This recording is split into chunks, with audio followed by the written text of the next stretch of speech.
My GFR went from 22 to 39. I've officially been taken off my blood pressure medication. The next step is getting off insulin. Catherine here. I'm a doctor in natural medicine and I've been working with people suffering from kidney disease for more than a decade now. And today I want to share with you the story of a person I helped getting better. This is a comment she wrote on one of my videos. My blood pressure is down by 15 points. My HbA1c dropped by 2 points, which is huge for me. My proteinuria, which has been a problem for years, is finally within a healthy range, and my GFR went from 22 to 39. I was in stage 4 kidney failure, and now I'm back to stage 3. Okay, this is what I was talking about. What an incredible achievement. Thank you, Meg's Wave, for your endorsement and congratulations on your improvement. Now guys, when I first met Megs, this is her username on YouTube, she was yet another case of CKD diagnosis that came too late. She found out about 3 years ago without any sign, that her creatinine was too high. But she was in stage 3B of CKD already, actually closer to stage 4. According to her physician, her prediabetes turned into diabetes and it was causing her kidneys to lose function. When she discovered all this, however, her diminished kidney function was already starting to give her other problems: high blood pressure, swelling, and a certain nutritional deficiency that, luckily enough, I was able to uncover before it was too late. But everything changed when she decided to take control of her own health. Here's what she says. I've also noticed my skin looks brighter and the brain fog I used to deal with has lifted, especially after taking that supplement for... Okay, more about this later on in this video, because today I will share with you some aspects of her treatment so you can take inspiration from her success story. Now, I am using Meg's Wave's YouTube nickname here, but keep in mind she gave me explicit permission to share what I'm sharing about her treatment here. Nothing confidential, of course, but we will see some of the changes I made to her diet, some of the foods she found most helpful, and also some of the supplements she is taking so you can take inspiration. And that's exactly my goal here, to inspire you to do the right changes to your lifestyle in order to get better. So with that in mind, let's take a look at the dietary changes that made a huge difference for her. So question, what kind of foods can help someone with diabetes and kidney disease? Now guys, if you are familiar at all with a renal diet, you probably already know that this is a diet with lots of forbidden fruits. You must avoid meat, fish, dairy, many packaged foods, restaurant foods, sodas, beverages, and the list goes on. Now, if on top of that, you also need to follow a diabetes diet, things get even more complicated. This is what some health providers refer to as Hunger Games of nutrition. It's like playing food Jenga, except if you pull the wrong block, your blood sugar goes sky high and your kidneys start to suffer. So, what can you actually eat that doesn't cause a chain of events that results in the destruction of your kidneys? Well, one of the first recommendations I give my patients is to eat more fruit. I know, the audacity. It's almost like I enjoy shattering every misconception about what you can eat with diabetes and kidney disease. And let me tell you, the look on people's faces when I suggest fruit, priceless. You'd think I just recommended a deep-fried twinkle dipped in caramel. But here's the deal. When your potassium is under control, fruit is your best friend. And I'm not talking about a sad little apple once a week. I mean, eat fruit every day. Go bananas! And Meg's Wave was very surprised by this recommendation as well. But let's see how this worked out for her. Here's what she says about it. One of the things that surprised me the most is that I've been able to eat fruit regularly, something I always thought would raise my blood sugar. But after adding fresh fruit to my meals 3 or 4 times a day, my HbA1c still dropped by 2 points. So an easier to follow diet full of fruits brought her HbA1c down. Yes, this is why I always recommend eating fruit at every meal. And let's see what some of her favorites are. Now, I eat citrus fruits, peaches, grapes, plums, avocado, even exotic fruits like papaya and guava almost every day. Guava! So, I want to start with this one because it may seem like an odd choice. I mean, aren't exotic fruits too rich in sugar for people with diabetes? In fact, guava tastes a bit like a cross between pineapple and strawberry, so it should definitely be banned, right? Well, actually, not at all. Guava has a low GI and it's full of fiber. And a single guava fruit has just about 40 calories and 3 grams of sugar. But it's packed with fiber, meaning that you won't get a sugar spike from eating this fruit. What you will get, on the other hand, is lots of antioxidants, vitamin C, and blood pressure lowering properties. In fact, in a study, test subjects who added guava to their diet without changing anything else were able to obtain a huge decrease in serum cholesterol and an improvement in blood pressure. Incredible! Now, another thing she mentions are citrus fruits. If you have diabetes, citrus fruits are amazing for you. They are not only very low on the glycemic scale, some are also rich in a flavonoid called biotin that's known to improve insulin sensitivity. And while this flavonoid is found mostly in the peel of tangerines, all citrus fruits are packed with fiber, vitamins, and antioxidants. And I don't have to tell you that these are key to fight diabetes and kidney disease. Something else that helped her is eating avocados. Now, avocados are the multivitamins of nature. Avocados are rich in vitamin C, E, K, and B6, as well as riboflavin, niacin, folate, pantothenic acid, and magnesium. They truly are nutrition powerhouses. Avocados are also so rich in antioxidant and anti-inflammatory compounds. They can protect from oxidative damage, which is associated with the progression of diseases. Avocados are also very rich in a special type of fat known as medium-chain triglycerides or MCTs.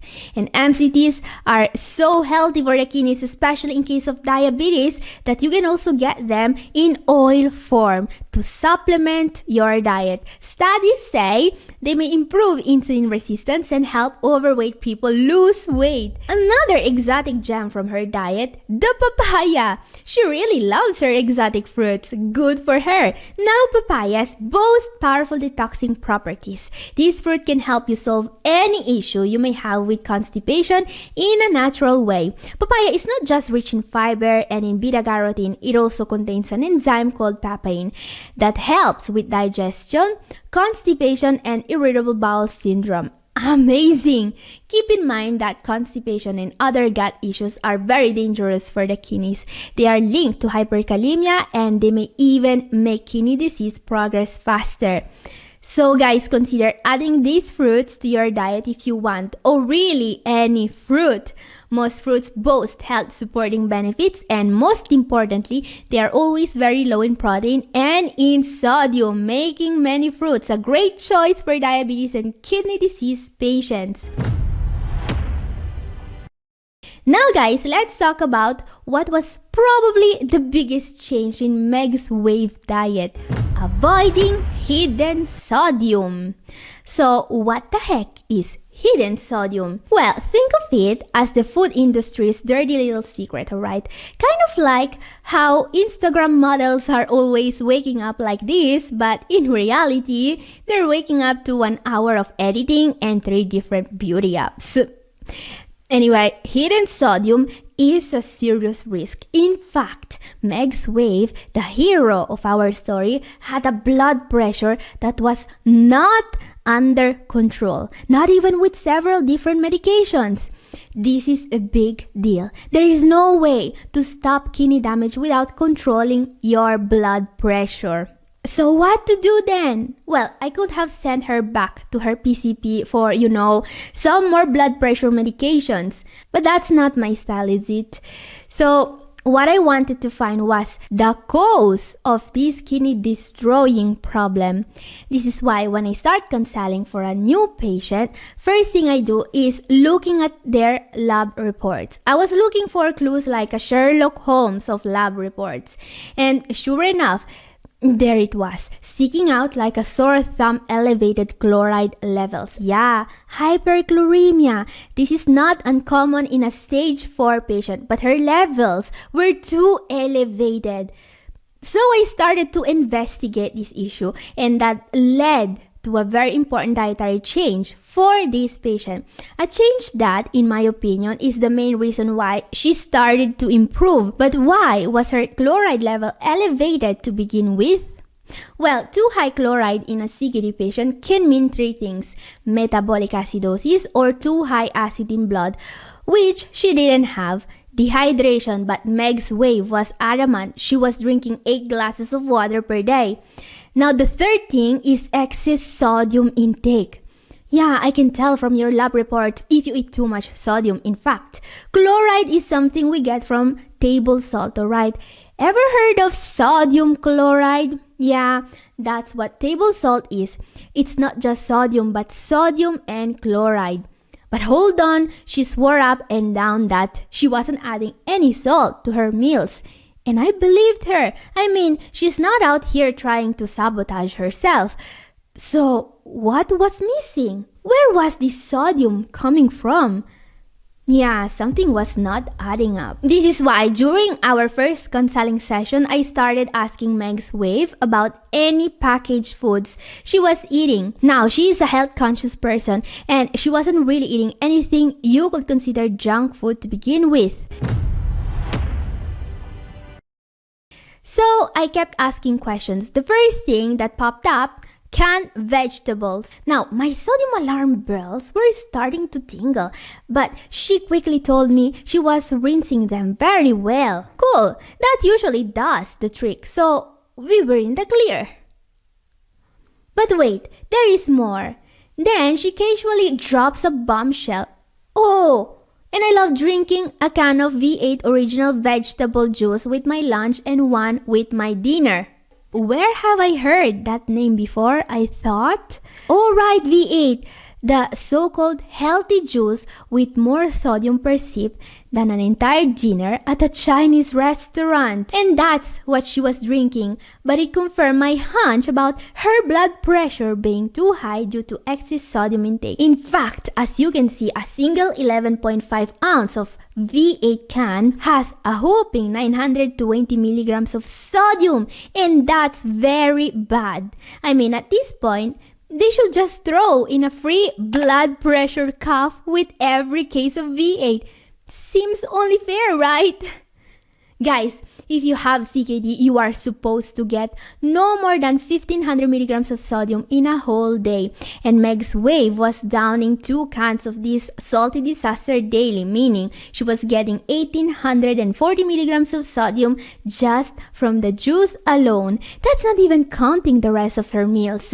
And of course, as soon as she stopped this bad habit, her blood pressure started to go down. And here's the part that really grinds my gears. She was drinking it because she thought it was good for her, because naturally, this sodium-packed kidney nightmare in a can is marketed as a healthy veggie substitute.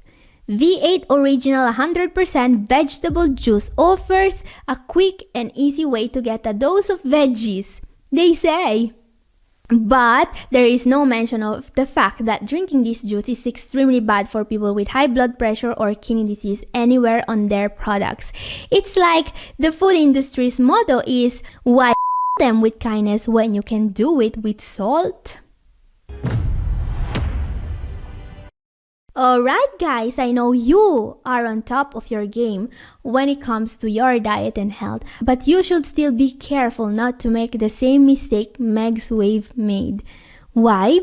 Because it's not your fault if the food industry is out here disguising kidney destroying poison as a convenient way to get more veggies. And let me be crystal clear, the people making these commercials, they couldn't care less if you're on dialysis by next year. Their only goal to see you chugging their sugar-loaded, phosphorus-packed, salt-laden monstrosities, all while they pat themselves on the back for helping your health. News flash! They're helping their bank accounts, not your kidneys. They will sell you the worst poison they can, and they will call it healthy. And it's not just the veg juice, of course. Other brands are doing even worse. They are calling added salt electrolytes. Yeah, can you believe that? Electrolytes? How is that even legal? Want more? Other brands are selling you literal sugar pills as 0-calorie mints. Yeah, this is what you can see on a Tic Tac label. 0 calories, and yet these are literal sugar pills you are eating. And that's why you should be extremely careful with the packaged foods you eat. When it comes to packaged foods, you better be checking those labels like your life depends on it. Now, this doesn't mean no packaged foods at all, but everything you eat, you should check the labels. And that's the sad reality. People are out here losing their health because of the fake health claims and slick advertising. The food industry is playing us all like fools. It's like they're saying, sure, your kidneys are failing, but hey, at least you bought our low-fat, gluten-free garbage. Job well done. Okay guys, back to our success story. Meg's Wave also mentioned one supplement that, in her opinion, is making a huge difference. I've also noticed my skin looks brighter and the brain fog I used to deal with has lifted, especially after taking that supplement for magnesium she recommended. As an accountant, that brain fog was a real challenge, but now I can think clearly again, which makes work so much easier. I'm also sleeping better and feel more rested during the day. So one of the interventions that helped her was starting a magnesium supplement. Now, magnesium supplementation is something I wish I could recommend to everyone, but unfortunately, not all patients can benefit from this supplement. And let me explain. This patient in particular was taking both insulin and Lasix, which is a loop diuretic, alright? These are commonly prescribed in people with CKD. Both these medications come with a side effect. They can both deplete magnesium. Now, magnesium is not the easiest mineral to get in a renal diet, and knowing that she was taking 2 medications that could deplete it worried me.